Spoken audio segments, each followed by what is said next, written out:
My job is moving pop groups. When the fans leave a theatre after a show, I've got to get all the equipment, you know, anything from 10 to 15 tonnes of it, onto my trucks, and then it travels through the night to the next venue so that it can be set up, checked, tested, so the show can go on in time the next day. We can't be late. MARILLION, alive and well in Annecy, south of France. But no way would they be up there if it were not for an unsung band of heroes. For a group of their status, they need a massive team to serve them on tour. There's the lighting designer, who supplies the visual trickery, so much part of rock and roll in the 80s. The sound person, who cements subtle bricks of sound to supposed walls of noise. Add a team of some 30 people, and, ladies and gentlemen, that is the show.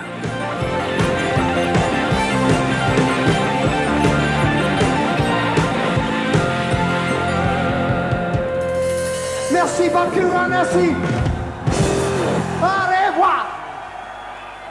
Good night, take care. With the amazing amount of energy the average rock and roll band exude in a 2-hour gig, and MARILLION are definitely no exception, then you'd expect them to work up quite a sweat. I'm sure you're sweat. Yeah, we do. The aspiring pop stars of yesterday, it seems, are now the perspiring stars of today. What we doing? Yeah. Time for a beer then? We usually just have a cup of tea, you know. For Fish and the band, the night's work is over. But for the road crew, the real sweat is yet to come.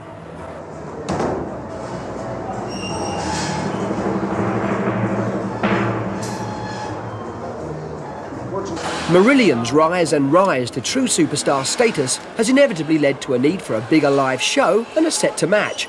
It means hiring the best, characters like truckmaster Mark Gutierrez. Based in Dis, he's worked with the best, Prince, Elton John, Status Quo, you name it, and now he's boss of his own £2.5 million trucking empire. But with the time at 11 o'clock in the French Alps, he's part of MARILLION. The object of the exercise now is to get all this equipment off the stage and into the trucks as quickly as possible, hopefully within 2 hours, and get it on the road to Paris, and we're going to try and make 8 o'clock in the morning. The word in this game is graft, but skill too in a constant battle to beat the clock. And it's a game too that Mark's been playing for some years. I started in the music business in about 1970, 1971, driving a Ford Transit. That, I suppose then I was the archetypal roadie, where I used to drive the van, carry all the equipment, mix the sound, and virtually do everything myself. Now the business has changed. It's now a multi-million pound industry. You have specialist teams. You have service companies like ourselves, the trucking company. You have a coach company that specialises in providing passenger transport for the bands and crews. You have lighting companies that solely supply the lighting rigs and the associated special effects. You have other companies that supply very highly sophisticated sound systems. Okay, guys. We'll do it. This is no time for chiefs and Indians. Even the bosses get their hands dirty in this game. And that's Andy Field, the production manager. The lighting crew have to stand aside from all this bustle of activity while the stage is cleared. Then they can get at their beloved lights. It's brief respite for lighting designer Robert Fleury, alias Chops. It's a very rewarding job to actually produce a show and put it on the stage. It starts by getting to know the band's music and learning what they want, what they want to feel on stage.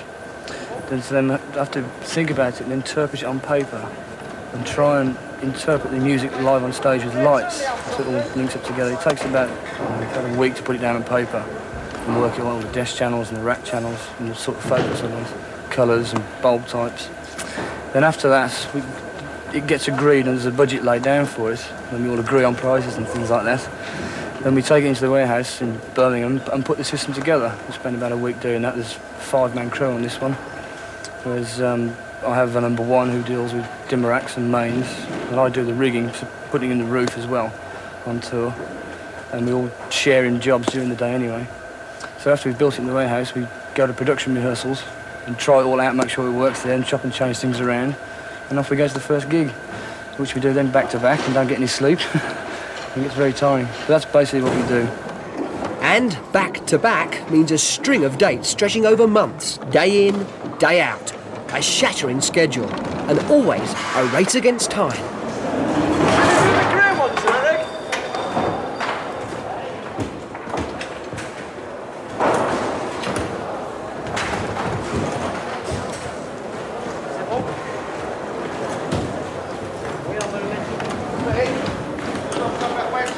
Yeah, turn me out something.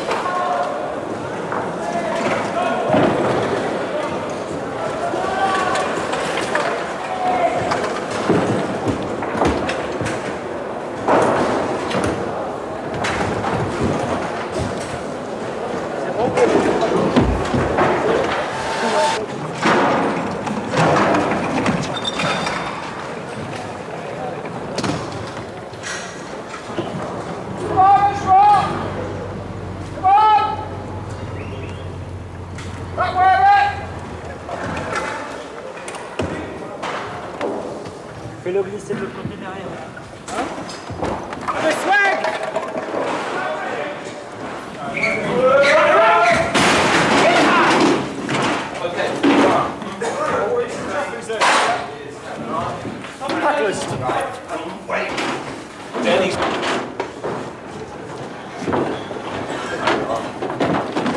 It's now half an hour since the band came off stage. All the band's guitars, amplifiers, keyboards and drums have been packed away in their cases. They're now just starting to take all the electrical wires from all the sound system and the lighting system, and they'll shortly be bringing the lighting system down onto the stage where they can start dismantling it. At the same time, we'll see the sound cabinets being unstacked, getting ready to go onto their truck. Bring down again!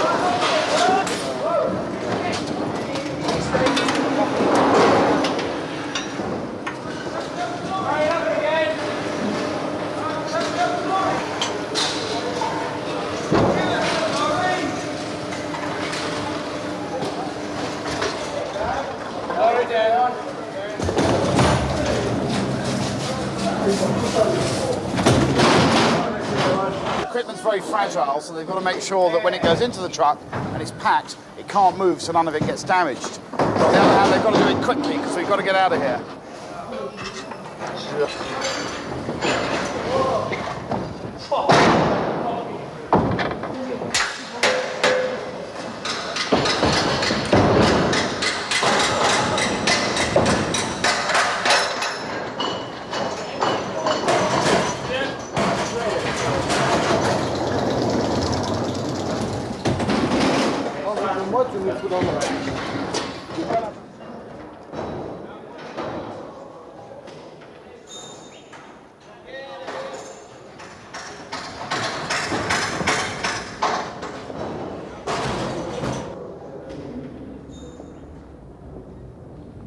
So it's goodbye and au revoir to Annecy.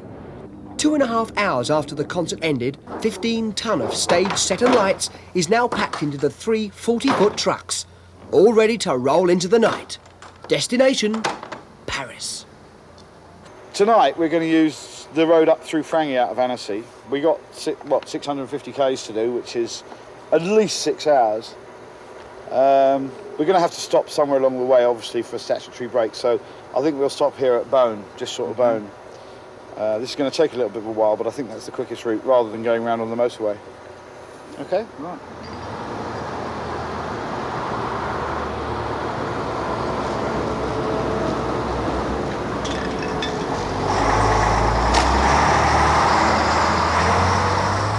It's 2 a.m. French time, and for the 3 truck drivers, Martin, Mick and Brian, is the start of a long haul. The equivalent of driving from London to Glasgow at night and on the wrong side of the road. For them, however, is not unusual. They've already driven 7,000 miles in the first fortnight of the tour, and they will top 14,000 by the time this month-long jaunt is over.